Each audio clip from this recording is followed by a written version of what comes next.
developing a framework and guidance to support personalised risk management and safety planning for adults experiencing suicidality. Funded by Applied Research Collaboration North East and North Cumbria. Suicide is a serious public health problem. However, suicides are preventable with timely, evidence-based and often low-cost interventions. In 2022, there were 5,642 suicides registered in England and Wales, 10.6 deaths per 100,000 people. The North East had the highest rates, 12.8 deaths per 100,000 in 2022.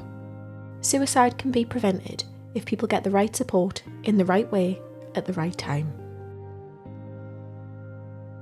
Studies have reported good results for suicide prevention for people using safety plans. A safety plan includes what a person would do and who might support them in a crisis. It might include distraction techniques, things to focus on, ways to refocus negative thoughts, advice to make the environment or situation safer, who you can contact to help talk you through what to do in an emergency. Safety plans take a stepped approach. They can help people manage fleeting thoughts of suicide through to situations where the desire to die becomes so overwhelming that someone no longer thinks they can keep themselves safe. The aim of this project was to work with people with lived experience of suicide to co-produce a helpful guide to follow when developing safety plans with people who have self-harmed or considered taking their life. These safety plans would be personalised, which means they are sensitive to that person's own needs, preferences and values. The project had 3 main elements. We looked at published literature to gather evidence on what we already know about safety planning.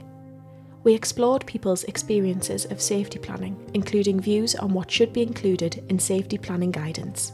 Working with people with lived experience, we developed a framework to support practitioners. Key findings.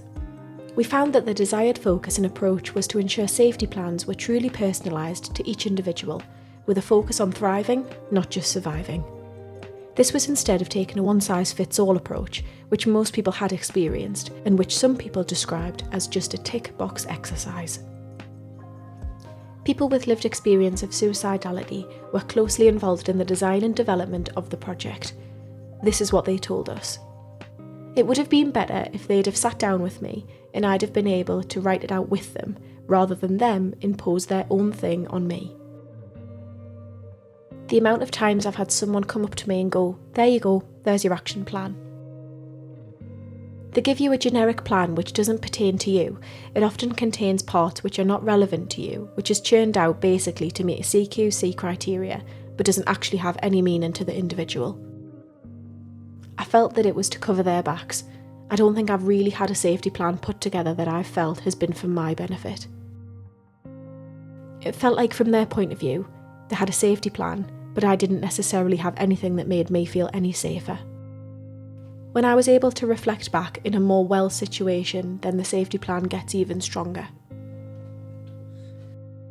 Why is this work so important? We know that having a safety plan, particularly a personalised safety plan that has been developed in partnership with that person, can save someone's life.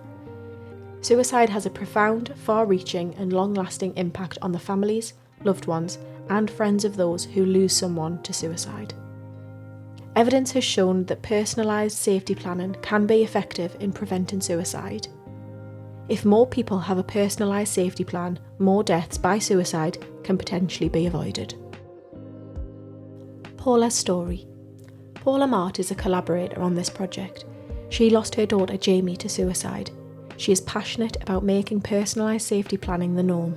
Here is her story. My name is Paula and I'm Jay's mum. Jay died by suicide in 2012, age 32. She was one of these people who not only drove herself, but others to live the life that she almost lived herself to the fullest. She was Scotland's 3 times female mountain biking champion and a silver medalist for Barbados. After Jay was discharged from hospital in Scotland, and I lived in Cumbria, and this was after she had attempted to take her life, we were not given any information at all as to how to manage her, care in the community, if you like. I, as her mum, I hadn't a clue how to deal with mental health or even suicide. One of the things that I found was safety planning. I found out that safety plans were used in Canada and America, and apparently were very, very effective. So a safety plan is something that is extraordinarily easy to do and very effective. It gives them something to think about and to work through, and it helps them to realize that there are in fact people there who they themselves had added to their own personalized safety planning. What I would love to see in 5 years' time is safety planning being something which is normal, especially personalised safety planning, because that's what we're in fact specialising in at the moment or looking into.